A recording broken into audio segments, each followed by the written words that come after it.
El Mundial de Fútbol, el insomnio, las princesas de Disney, los superpoderes, una cafetera, la decoración de un piso de alquiler, la canela, el tiempo, la vida en general. Soy Juan Luis Sánchez. Hoy, en un tema al día en directo desde Estación Podcast, todo es política.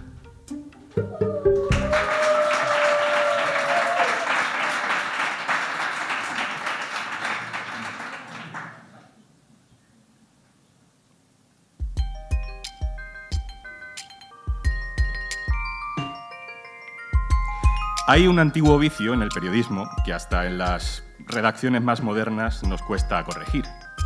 Si se fijan en el menú de los medios digitales, en la barra de arriba, pues encontrarán las secciones del medio, que básicamente suelen ser iguales a las secciones de los antiguos periódicos de papel. Hay una que suele ser la más importante en las redacciones: política. En la sección de política de hoy, los periódicos hablan de que Pedro Sánchez defiende la honestidad de su gobierno ante el caso Ábalos, o de que el PP ha votado en contra del embargo de armas a Israel, o un análisis sobre los problemas de sesgo ideológico del Consejo General del Poder Judicial. Son temas muy importantes. Pero, ¿y en la sección de sociedad? Pues si entramos hoy en la sección de sociedad, leeremos quizás sobre la regulación de la caza del lobo, o sobre las leyes de memoria histórica, o sobre huelgas en sanidad pública o en educación. Si entramos en economía, leeremos sobre cómo las grandes empresas de supermercados están intentando que no se apruebe la reforma laboral, o sobre la investigación del gran apagón. Nada de eso es política. En algunos periódicos han intentado corregir este problema cambiando el nombre de la sección política. Ahora la llaman Nacional o España. ¿El resto de cosas no pasan en España?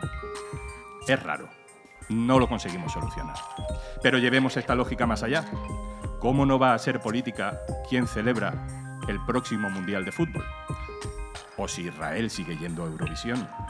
O si le ponemos a nuestros hijos, a nuestras hijas, una serie como Bola de Dragón o una serie como Bluey. Hasta el café que tomamos está lleno de política. Por eso, cada vez más medios tratamos de desinstitucionalizar, la información política. Que lo que contamos políticamente no solo salga de partidos, de congresos, de sindicatos, de empresas, de organizaciones estructuradas, que salga de la vida. La verdad es que creo que, más allá de la autocrítica, esto de pensar que la política solo la hacen los políticos, es una convención social, no solo periodística, instalada también entre la gente en general. Así que por eso hoy estamos haciendo este capítulo con público en directo, para convencernos entre todos, en el Festival Iberoamericano Estación Podcast, para asumir que no podemos huir de la política, que todo lo que hacemos, queramos o no, es política. Gracias por venir.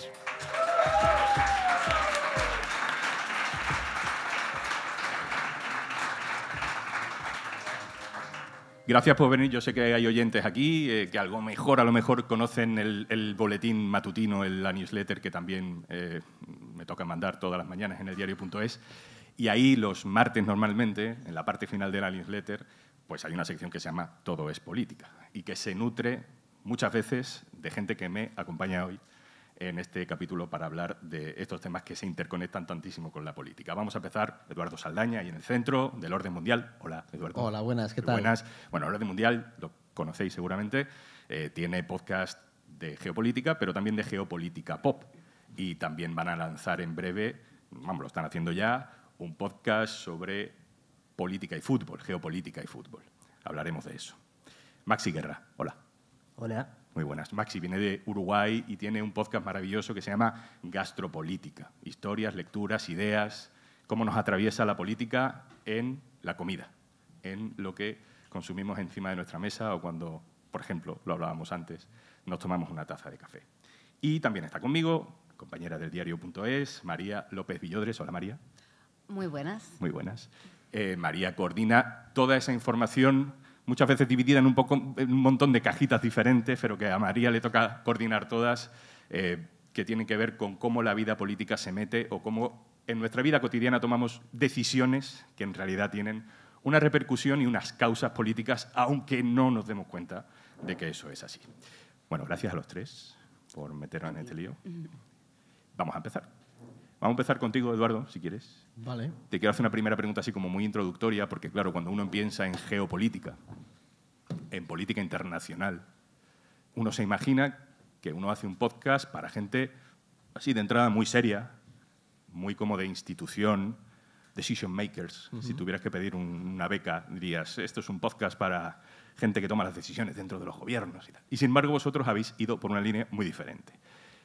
¿Por qué crees que funciona tan bien esta mezcla que hacéis muchas veces, ¿no? De, bueno, la política internacional no tiene que ser aburrida, puede ser rigurosa y a la vez puede conectar cosas que no te parecen geopolítica a primera vista? O sea, porque creo que también rompe un poco esquemas preestablecidos que son esos. O sea, nosotros en el mundo de los estudios de la geopolítica, detrás de eso también hay un desarrollo intelectual. Hay una parte que se llama la geopolítica crítica, que estudia el poder a través de algo que es el poder blando, el soft power, que de hecho se ha muerto Joseph Nye, el creador del término, hace poco. Entonces, nosotros también hemos crecido con eso, somos otra generación en la que gran parte de nuestros referentes culturales nos ayudan a entender un mundo que se ha definido también por los productos y esos propios referentes, ¿no? Entonces, creo que lo que rompe es eso, que le das otro enfoque a un tema que parece muy aburrido o muy trascendente, como pues muy cotidiano, y de repente puedes ver toda la historia que hay detrás, el contexto sociopolítico, cómo lo extrapolas a nivel internacional, y eso creo que pues, seduce y entretiene a la gente, y no sé, a mí es que me apasiona. Max y yo, en vuestro caso, claro, en tu caso la comida, siempre se ha dicho, ¿no?, que los alimentos han formado parte de las guerras desde el principio de los tiempos. No vamos a descubrir que los alimentos tienen una raíz política súper fuerte.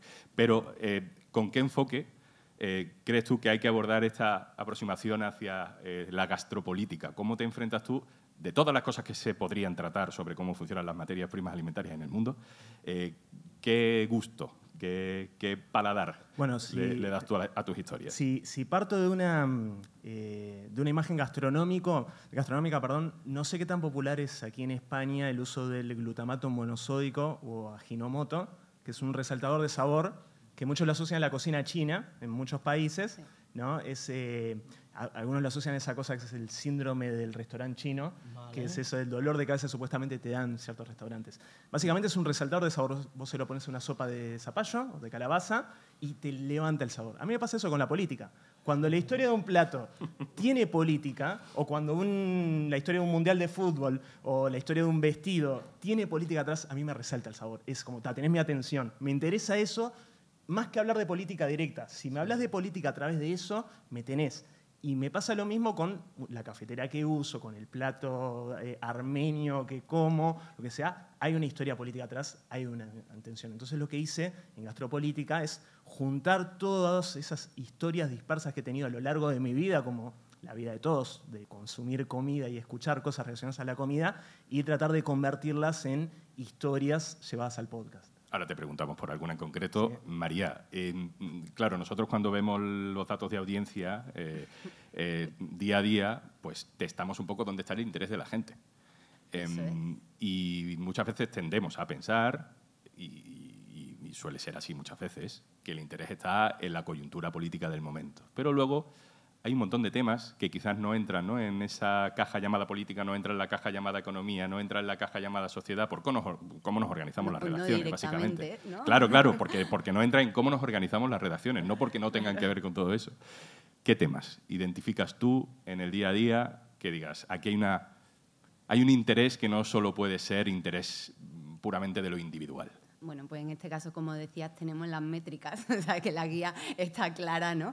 Y hay diferentes áreas temáticas que claramente despiertan interés de lectura y que la gente está deseosa de leer, de entender, que son, por ejemplo, temas de sueño. O sea, claramente no estamos durmiendo bien. ¿Por qué está la gente ávida de leer esos temas? Pues porque realmente es una manera de intentar encauzar esas guías que no tenemos, que nos faltan, y esa intención o ese interés en leer estos temas de sueño tienen que ver, pues, por ejemplo, con que no nos da la vida, ¿no? O sea, no nos da la vida, nos llevamos el trabajo a casa, nos llevamos el cuidado a casa.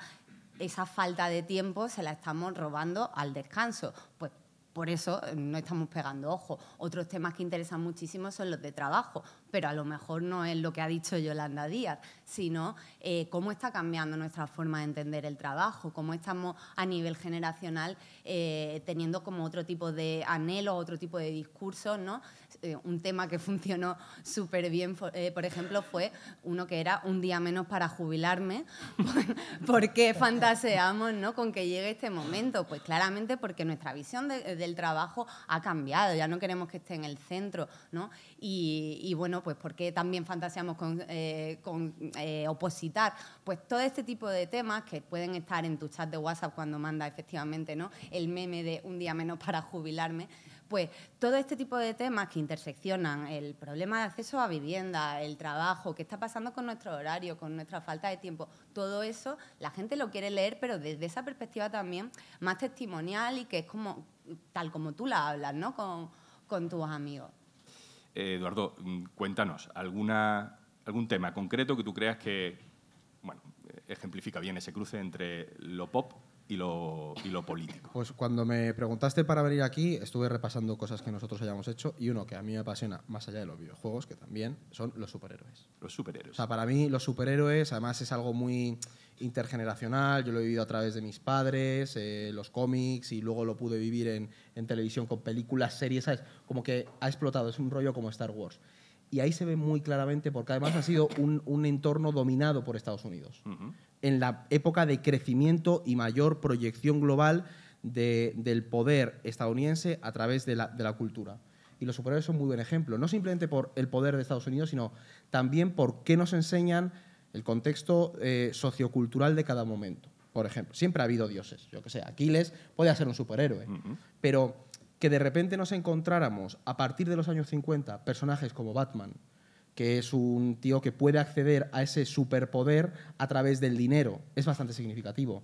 Que de repente los superpoderes vengan derivados de la ciencia y no de lo místico, es una superación de la ciencia por encima de la religión, que fue ese empuje durante los 50 años 60, ¿no? O sea, a mí eso me parece súper interesante y nos revela mucho de esa imagen e idiosincrasia de Estados Unidos. El Capitán América es otro ejemplo buenísimo.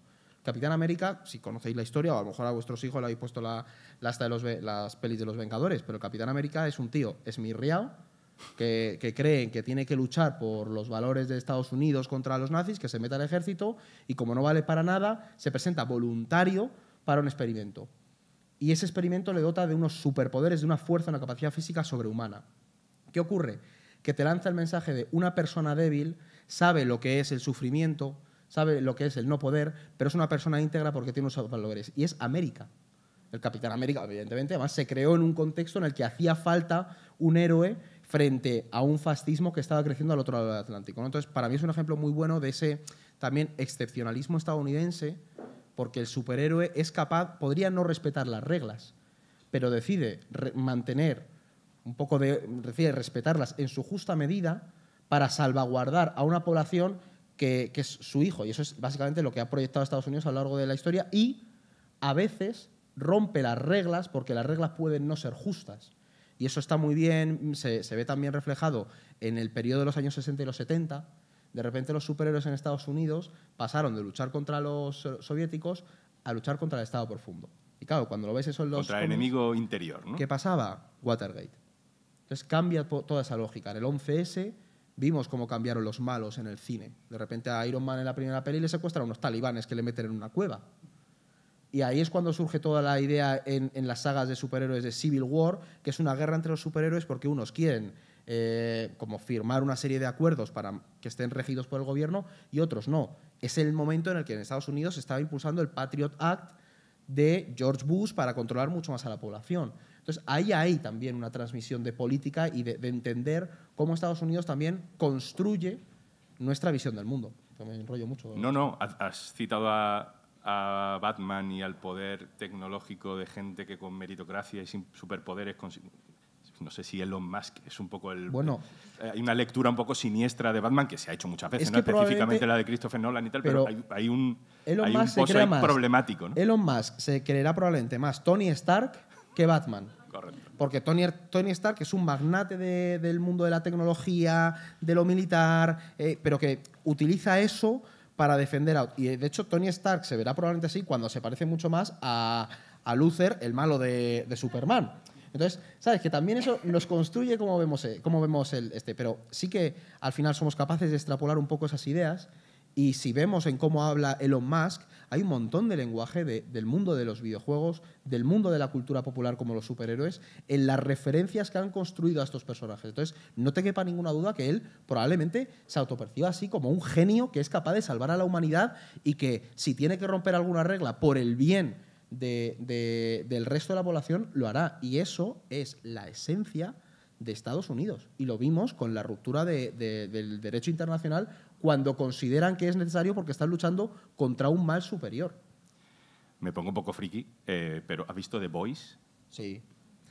No sé si habéis visto The Voice, perdón, ya estamos en un... No, pues The Voice está muy bien para esto. Está muy bien para esto porque es una especie de crítica al mito del superhéroe, pero vamos, habla de Donald Trump muy directamente. Sí, del auge de los fascismos, y también te plantea esa dicotomía de qué ocurre cuando hay un superhéroe que es malo y que utiliza ese poder para gobernarlos a todos, ¿no? The Voice al final es una revisión de críticas que ya se hacían en el género de los superhéroes. Ahí está, bueno, Watchmen pero Watchmen ya fue como una pincelada a eso, pero The Voice al final también lo que nos muestra es cómo tú llevas a otros medios más allá del cómic cosas que ya ocurrían en el papel. Y siempre ha habido también esa visión del superhéroe de qué ocurre si son malos. Y de hecho hay superhéroes que empezaron siendo malos y acabaron siendo buenos, como The Punisher. Que The Punisher a mí es otro personaje que me parece alucinante, y The Punisher es el veterano estadounidense que decide que la ley no funciona. Y a veces no tienes que cumplir con la ley. Y eso le pasa a Patriota en The Voice. Patriota cree que las leyes de los humanos no son suficientes porque él está por encima de ellos, y a veces son como niños que hay que cuidar. Entonces, The Voice también tiene una lectura muy clara de cómo a lo mejor se autoperciben esos superhombres, esos hombres fuertes que están dominando la política, por ejemplo, en Estados Unidos. Es una serie, además, muy testosterónica. Sí, es sí, decir, sí. está hecha como para gente que le guste el extremo, Sí. pero luego te va colando cosas que van en contra de eso. Interesante. Luego ya deriva y tal, pero es interesante. Bueno, salto, que si no, no terminamos. Bueno, esto es lo que esto- con cada uno de ellos podría estar 1 hora y media, ¿sabes? Pero bueno, ya, escuchar un tema al día y así iremos dosificando. Maxi, cuéntame alguna de esas historias que a vosotros haya funcionado especialmente bien o que a ti te guste especialmente. Bueno, en Gastropolítica hay un tema recurrente que es el café. Está desde la portada, está muy centralizado en la imagen de la cafetera italiana, la Vialetti. Y yo lo que hago en la mayoría de los episodios o en general es, hoy en día está muy de moda la cuestión de la trazabilidad, ¿no? De la trazabilidad, por ejemplo, en el café, el trato directo, el tema de la finca a la taza. A mí me interesa la trazabilidad narrativa. Me interesa utilizar una palabra y seguirla hacia atrás, qué narrativas se hicieron y qué historia hay realmente atrás de una palabra. Y yo identifico en la palabra moca una palabra que casi que concentra toda la historia del café con sentidos en general opuestos. Por ejemplo, si es algo que varía según país a país, y persona a persona, si yo le digo moca, muchas personas pueden pensar en la cafetera italiana. A otras personas, moca le va a sonar a la bebida moca, que es una suerte de capuchino con chocolate. A otras personas, posiblemente a Eduardo, más colgados, moca es un puerto yemení de uno de los estados en guerra perpetua y que más han sufrido, pero para mucha gente es moca. Y ahora, y esto, el episodio moca no es moca, ni es moca, lo saqué hace unos meses, y para otra gente de otro palo, más relacionado a la moda, moca es el color del año. Porque Mocha Mousse es Porque María afirma. Confirmo. Pantone todos los años elige el color del año y es un color que marca tendencia en desfiles, en productos y demás. Bueno, si hacemos la trazabilidad narrativa de Mocha, el primer Mocha es el puerto de Mocha, que es el lugar del nacimiento del café como bebida. Todos pensamos en el nacimiento del café como Etiopía, que es, digamos, el origen botánico de la planta, de una de las plantas de café, la más popular, la arábica. Pero es una planta que pasó desapercibida para el ser humano durante milenios. Siendo un centro del comercio histórico, la zona de Abisinia, Etiopía, las bayas de café no se tomaban como café, se consumían como una bebida, se mascaban mezcladas con manteca o con grasa animal, como una especie de energizante, como una bola energizante, pero no estaba el tueste. No había pasado el café en el medio y no llegamos a la bebida café. Eso pasa del otro lado del Mar Rojo, en lo que hoy es Yemen, y Mocha es el puerto de donde sale el café al mundo. los que popularizan el café son los monjes sufíes, que es una rama del Islam mística, que encuentran en el café una especie de droga permitida. En una religión que prohibía el vino y prohibía las drogas, encuentran la medida ideal para llegar al éxtasis religioso y a las plegarias de los sufíes. Esa es la primer moca. De ahí se tuesta el café, se va a Italia, por ejemplo, a Venecia llega vía moca y demás. Si saltamos mucho en el tiempo, llegamos a los años 30 a Italia y a la cafetera Vialetti, la Vialetti Mocha Express, que toma su nombre del exotismo que daba Moca. Italia ya no compraba café de Moca. La industria yemení se había caído, el puerto de Moca no sacaba más café, el café venía de Brasil, pero cuando Vialetti saca su cafetera se queda con ese nombre en el aire, con Moca, y saca la Moca, que es una cafetera moldeada por los aires del fascismo. ¿Por qué? ¿Por qué? Por diseño, en un principio tiene esta lógica con el futurismo, que el futurismo fue la vanguardia artística más cercana a la política, por más que encontremos política en el surrealismo y demás, el futurismo estuvo cerca del fascismo, al punto de que marcharon codo a codo en la marcha sobre Roma Filippo Tommaso Marinetti, el fundador, el padre del futurismo, con Mussolini. Y las ideas rompedoras del futurismo, esta oda a la guerra, esta búsqueda desde la estética, una estética dura, de líneas rectas, avional del futuro y de elogio de la guerra, está en el diseño de la propia cafetera, estas líneas rectas y esta búsqueda que cambió el sentido completamente con la actualidad de un café inmediato.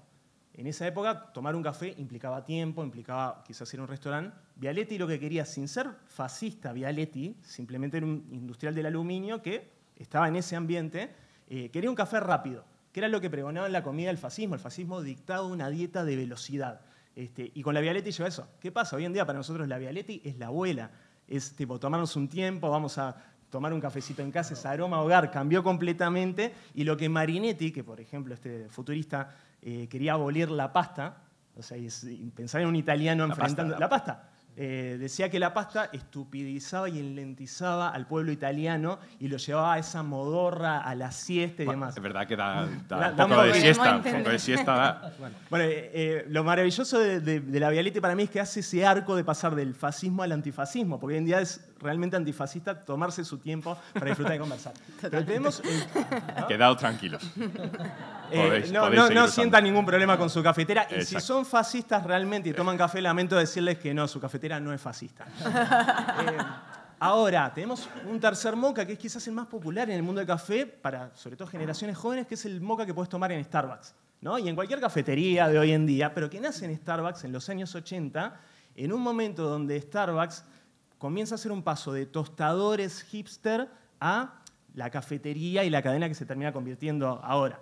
El gerente histórico de Starbucks tenía la idea de las cafeterías italianas, ¿no? Su primera tienda se llama El Magazzino, después cambia el nombre Starbucks, y lo que hace es italianizar bebidas, italianizar desde el nombre, inventar nombres, por ejemplo, frappuccino. El frappuccino que en Italia no existe, no es una palabra, pero mezclamos frappé con cappuccino. Dice, bueno, tenemos este cappuccino con chocolate, ¿cómo le ponemos?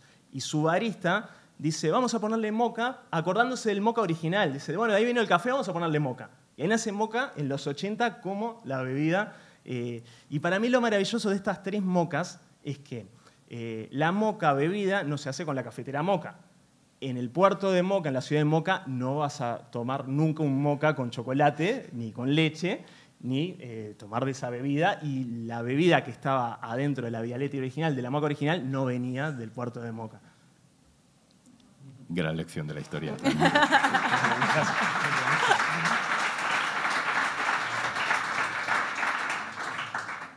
María, ¿qué has identificado tú? ¿Qué historia o qué tema nos traes que creas que dice mucho de nuestro tiempo, aunque no lo parezca? Yo vengo a contaros que las tendencias nunca hay que tomárselas a chufla. Las tendencias dicen cosas, las tendencias están cargadas de simbolismo. Por ejemplo, una cosa que me empezó a llamar la atención después de pandemia, no sé si os llegarían a Instagram, a TikTok, y todavía esto sigue siendo tendencia, estos vídeos de estas casas decoradas como con muchos colorines, ¿no? Era un momento que veníamos pues, de estar un poco de encierro. Algunos estábamos redecorando las casas o algunos estaban decorándolas por primera vez porque no pisaban su casa hasta que le obligaron a meterse dentro, ¿no? Y en ese contexto de, bueno, pues de querer hacer como esto que se llama nesting, que es como hacer nido dentro de casa, empiezan a aparecer un montón de cojines, papeles pintados, lámparas, alfombras cargadas de color, ¿no? De colorines súper vibrantes, amarillo, pollo, rosa, rojo, verde. Y todo esto, pues como Internet siempre va más rápido que nosotros, se englobó dentro de un nombre que era la tendencia dopamina, ¿no? Y esto, bueno, dopamina porque se habla de esto porque la dopamina se conoce como la hormona de la felicidad, ¿no? Entonces, tú de repente dices, tendencia a dopamina, bueno, ¿qué tendrá que ver esto con la especulación inmobiliaria? Bueno, pues tiene que ver, tiene que ver. Resulta que yo personalmente me estaba mudando a Madrid y me estaba metiendo en Idealista a mirar pisos y yo empezaba a ver que me salían muchos pisos así, como las casitas que me salían en Instagram, ¿no? Mucho cojincito, mucho colorín, mucha cafetera Nespresso, no moca en este caso, ¿no? Y yo decía, ¿esto por qué? Si los pisos que estoy viendo tienen 20 o 30 metros cuadrados a lo sumo, ¿no? Y de los precios, bueno, pues esos precios ya se han quedado incluso obsoletos, ¿no? Entonces empecé a darme cuenta de cómo ese tipo de tendencias lo que estaba haciendo es maquillar la oferta de la vivienda, ¿no? Si en un piso de 20 metros cuadrados tú me estás enseñando una foto, por supuesto todas con gran angular, el primer plano de la cafetera, el primer plano de la neverita SMEC, de la planta, pero si tú te fijabas un poquito, ¿no?, en la imagen, dices, pero yo ahí puedo ponerme de pie. O sea, ¿no? Ese café de la cafetera Nespresso me lo tengo que tomar en cuclillas, ¿no? Entonces, toda esa tendencia, ¿no?, de colorín, incluso, ¿no?, la forma en la que las inmobiliarias te lo venden, ¿no?, que es un branding emocional, apelando a haz de esta casa a tu hogar, te destacaban lo de la cafetera, no quiero ser pesada, pero era como, de verdad, todo el protagonismo a una cafetera. Pues todo esto era todo parte como de un artefacto por disimular que esa casa por la que tú vas a pagar 1.000 euros con suerte, pues realmente no es habitable, ¿no? Entonces te das cuenta de cómo se puede usar una tendencia de manera perversa, que esto no quita que si queréis poner alfombras de colorín en vuestra casa está fenomenal, ¿no? A nivel individual no tiene nada que ver, pero cómo ese imaginario que también se crea en redes, que a día de hoy pues que todo nos lo moldea la pantalla, cómo todo eso efectivamente traspasa luego a esta raíz política, ¿no?, y a esta cuestión de cómo es nuestro día a día y de qué manera pues también se vulnera nuestros derechos como inquilinos a través de una cosa tan simple aparentemente como un cojín, ¿no? Que además, de alguna manera, blanquea, no es la mejor palabra, por muchas razones. Bueno, colorinea. Colorinea, gracias. Un hecho, ¿no? Como que normaliza la sensación de que ahí se puede ser muy feliz y que puedes aspirar a eso y que un sitio así, un piso así, de esa manera, es aspiracional. O sea, hemos llegado a aspirar a vivir en un sitio con un cojín verde. Sí, aunque luego por otra parte, claro, pero aunque luego por otra parte está la realidad, que es que a lo mejor hay un casero que te dice, sí, te alquilo la casa, pero no puedes colgar ni un cuadro, ¿no? Que es también otra forma en la que, esa manera en la que podemos, o más bien no podemos decorar nuestras casas o no podemos hacerlas nuestras, pues también cristaliza el mismo problema, ¿no?, especulativo y el que nos hace estar en una situación precaria, un mueble. Muy interesante. Yo creo que podemos hacer otra ronda. ¿Hacemos otra ronda que nos cuente cada uno una historia más? ¿Sí? Está funcionando esto. Lo convertiremos en podcast. Venga, Eduardo, te toca. ¿Qué historia nos cuentas? Vamos, mira, aprovechando que estáis lanzando el de fútbol, cuéntame una historia de fútbol. Si no me van a Terriña y Aitor Lagunas, al que le mandamos un abrazo. O sea, nosotros nos hemos juntado con la revista Panenka, que son de cultura futbolística, para sacar Realpolitik Fútbol Club, que es un podcast que mezcla política y fútbol. Y yo reconozco que yo no soy una persona futbolera, porque es un deporte que me ha generado siempre rechazo el ruido que genera alrededor del fútbol, pero me está gustando mucho trabajar en el proyecto porque estoy aprendiendo un montón y de lo interconectado que está el fútbol con la política. Y esto también se enlaza un poco con lo de Eurovisión, esa idea de no hay que politizar las cosas. Eso es mentira. Yo siempre había visto que claramente el fútbol o la afición por determinados equipos es política. Lo que ahora también estoy aprendiendo es que a través de ese deporte podemos ver y analizar conflictos políticos o características de países, de estados. Pienso en el caso, yo he estado trabajando hace poco en el tema de Marruecos y el fútbol. Y mencionabas tú lo del Mundial. Claro, a través de eso, de la lucha de Marruecos por que se celebre la final en su territorio, somos capaces de estudiar y de entender la proyección internacional que tiene Marruecos como potencia. Cómo ese equipo de Marruecos, llegando a la semifinal del Mundial de Qatar, consiguió representar a todo el continente africano y también el mundo árabe. Cómo vimos celebraciones de la diáspora marroquí que nos mostraban trazas de ese mundo poscolonial, de gente que vive marginada en las sociedades europeas y que de repente tenía algo por lo que sentirse orgulloso. Vemos cómo en las gradas de los partidos de la selección marroquí se muestran las banderas de Palestina, pese a que sea un país que ha reconocido a Israel y que tiene relaciones muy estrechas con Israel. No vemos esa diferencia entre el pueblo y la monarquía y el gobierno marroquí en este caso. Pero como hay muchísimos otros ejemplos. El caso de Rusia a través del fútbol también ha sido muy interesante tocarlo, cómo ha evolucionado. O, por ejemplo, otro muy, muy bonito es el de China y por qué China no ha llegado a ser una potencia futbolística.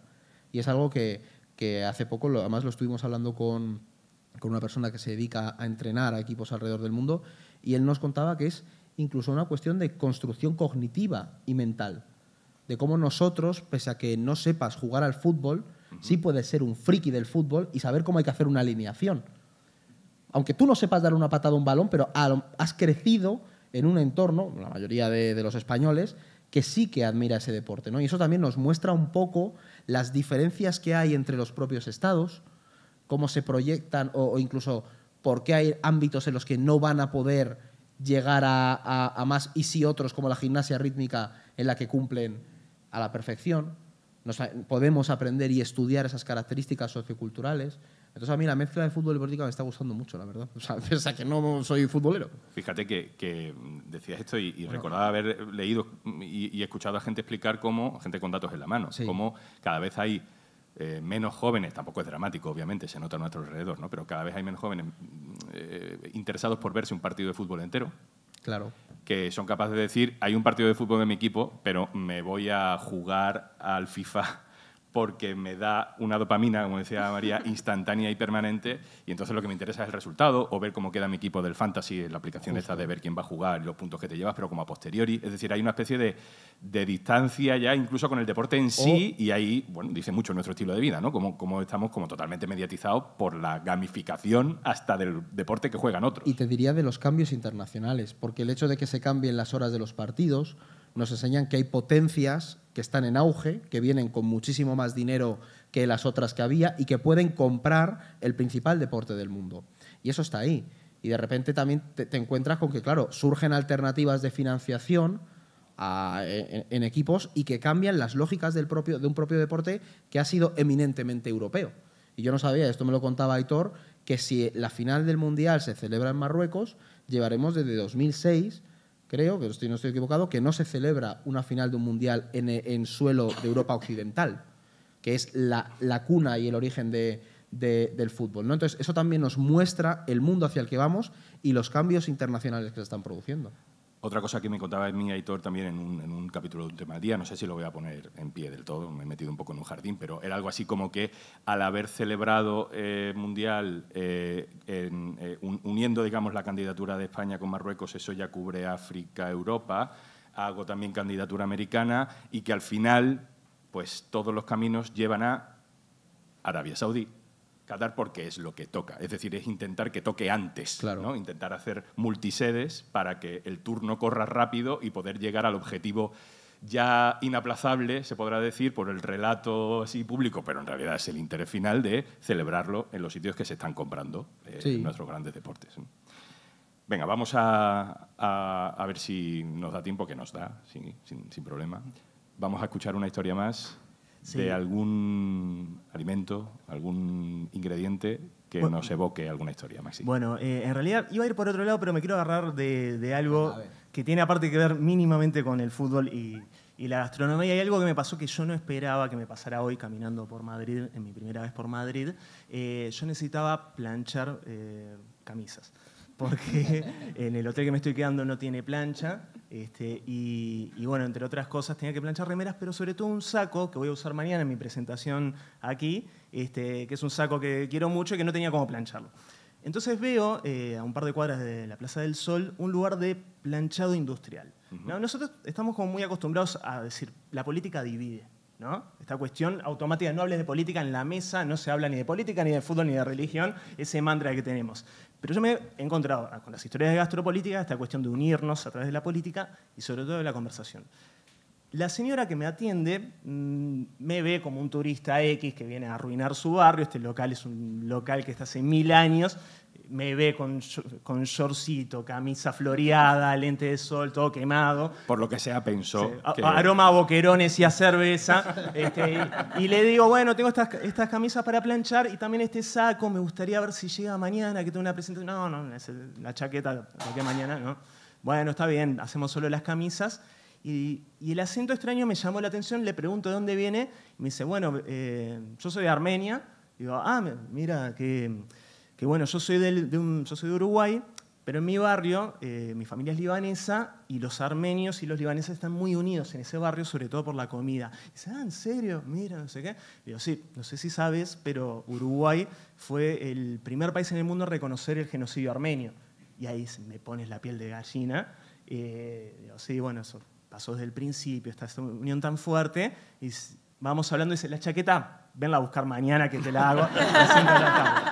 Y nos ponemos a hablar de comida. En un momento le muestro una foto mía con la camiseta de la selección de Armenia, que tengo puesta porque me lo trajo un oyente de la radio cuando hablé de Armenia. Pero ¿qué pasa? Una de las cosas de la que hablamos es del lemeyún. El lemeyún en Uruguay es... Edu, que tiene una amplia cultura uruguaya. Lahmacun, sí. En muchos países se conoce más como lahmacun, lahmacun. En Armenia y en muchas zonas, en Turquía también, y en mucha de la comida árabe, es como una especie de pizza de carne, sobre todo de cordero, pero en Uruguay, que somos un país que depende completamente de la vaca y que está entregada a nuestra religión pagana por la vaca, es de carne bovina picada, ¿no? Encima de este pan plano como pizza. Y ese fue el plato insignia de la comunidad armenia en Uruguay y lo sigue siendo. Es el único plato que salió de esa comunidad y hoy vas a Montevideo y en cualquier bar podés pedir lemeyún. Es una rareza gastronómica, una gastronomía que está muy marcada por las raíces italianas, españolas, a lo sumo algo afrancesado o cosas de frontera con Brasil o indígenas, ¿no? Pues siempre se habla, no, la comida rioplatense que viene de los barcos de Italia. No, nosotros tenemos una fuerte raíz guaraní, por ejemplo el mate o el asado, que viene de ese lado y no de Europa. ¿Tá? Entonces, me gusta en primer lugar erradicar esa cosa de Europa en Sudamérica y demás, que es una falacia histórica. Pero, volviendo a Armenia y al lemeyún, siguiendo ahora, para mí uno de los proyectos más interesantes que se han dado en torno a Gaza es el de Mikel Ayestarán. Absolutamente. ¿No? Esta cuestión de seguir plato día a día a una familia. Explícalo por si acaso alguien no lo ha visto en redes, porque es fantástico. Está en varios lados, pero sobre todo en el Instagram de Mikel Ayestarán, él, usando a su informante en Gaza, se mantiene, todo el día recibe una foto de una familia, de lo que ha comido la familia desde que se inició el conflicto, la guerra, el bombardeo, el genocidio, como quieran llamarlo. Desde el día 1 está con eso y va viendo la evolución a medida que las olas de la guerra van marcando un nivel mayor o menor de hambruna, de carencia o de lo que sea. Y es impresionante, tiene un poder evocador que pocos proyectos lo tienen y que aparte se aleja de cualquier tipo de censura por imágenes. O sea, es fuertísimo porque es un plato cenital, una imagen cenital de un plato. Y con un breve comentario diciendo, bueno, hoy tuvieron suerte y en el huerto hay berenjenas. Hoy se alivió un poco la presión y se puede conseguir en el mercado tal material y tal material.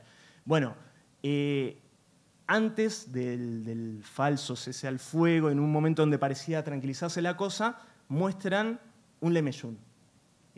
¿Por qué? Porque habían conseguido acceder a corned beef, que es la carne que se produce en Uruguay. Uruguay alimentó en la Primera y sobre todo en la Segunda Guerra Mundial a las fuerzas aliadas con corned beef, carne enlatada. Y habían conseguido eso y hizo un lemeyún muy diferente al lemeyún que se come en Montevideo, pero dice, bueno, hace no sé cuántos meses comimos carne, aunque sea corned beef, pudimos hacer un lemeyún, o en este sentido un lahmacun. Y ahora, si seguís, después de ese falso cese al fuego, la carne brilla absolutamente por su ausencia y pienso que esta gente está soñando con comer un lemeyún. A los oyentes de Un Tema al Día les interesará saber que la familia que cada día comparte esos platos de comida a través de la cuenta de Miquel Ayestarán es la misma familia que nosotros nos ha hecho desde dentro de Gaza, que ya sabéis que los periodistas no podemos entrar, el diario de su genocidio, y digo también del suyo porque han muerto varias personas de esa familia. Y esa familia es la de Khaled Hamad, que es fixer, que es traductor de muchos periodistas que han viajado a la Franja de Gaza a lo largo de años y que ahora desde allí pues, nos manda algunas veces notas de voz que nosotros intentamos convertir en capítulos de Un Tema al Día y que sabemos que en este momento lo está pasando regular. Hay un plato que son los dátiles de duelo, después de la muerte de uno de los miembros de la familia, que es impresionante.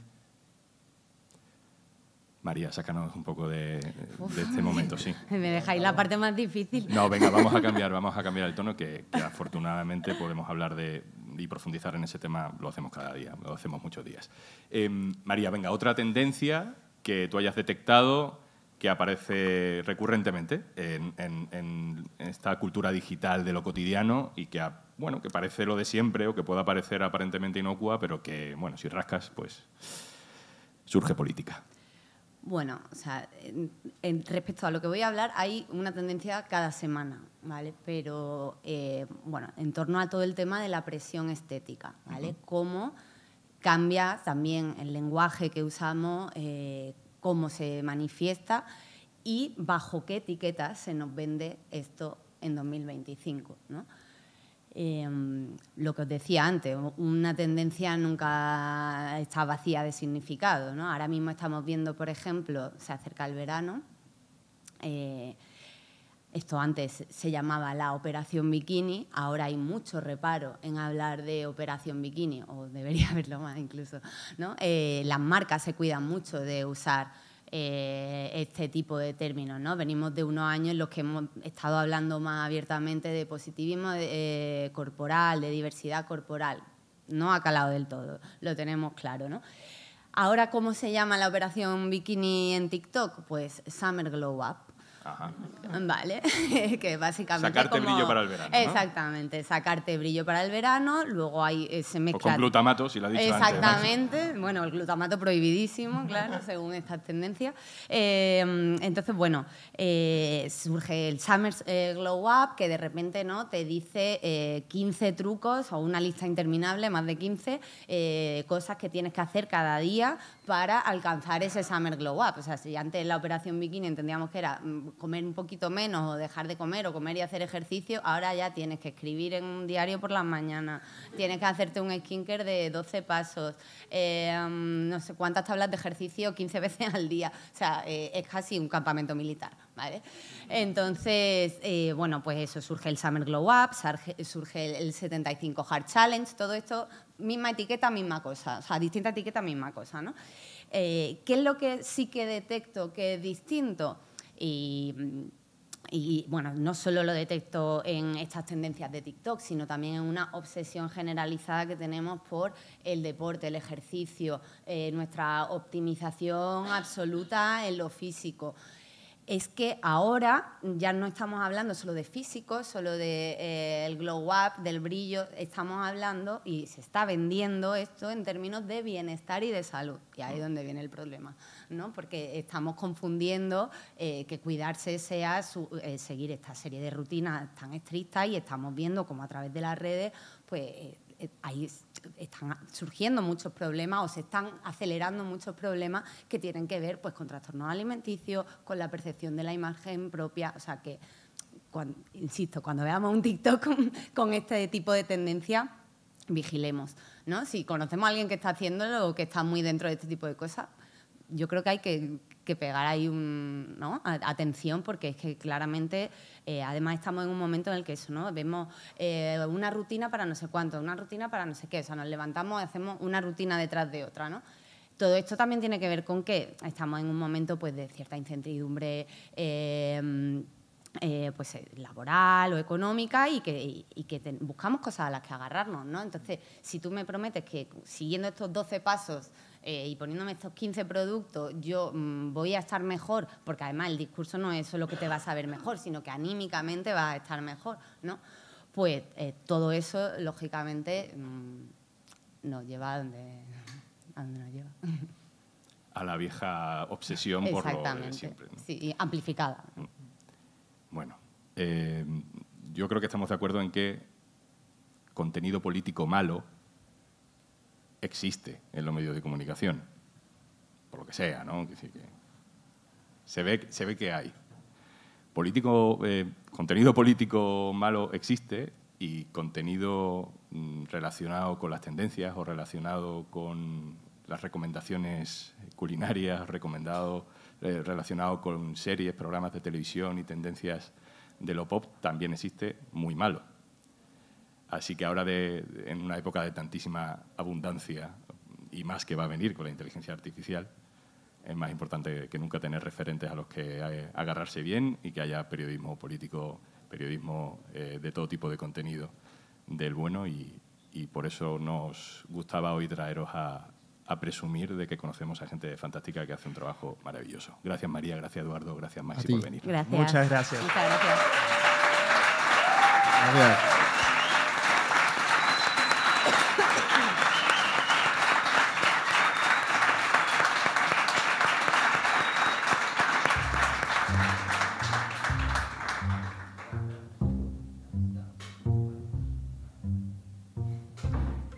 Esto es Un Tema al Día, el podcast del diario.es. Si te gusta lo que hacemos, necesitamos tu apoyo. Hazte socio, hazte socia en eldiario.es/socio. El capítulo de hoy ha sido posible gracias a la colaboración del equipo que organiza el Festival Iberoamericano Estación Podcast. Gracias. Y, por supuesto, con el trabajo del equipo habitual de Un Tema al Día, Carmen Ibáñez, Marcos García Santonja, Pedro Nogales e Izaskun Pérez. Yo soy Juan Luis Sánchez. Mañana, otro tema. Gracias por venir. Un abrazo.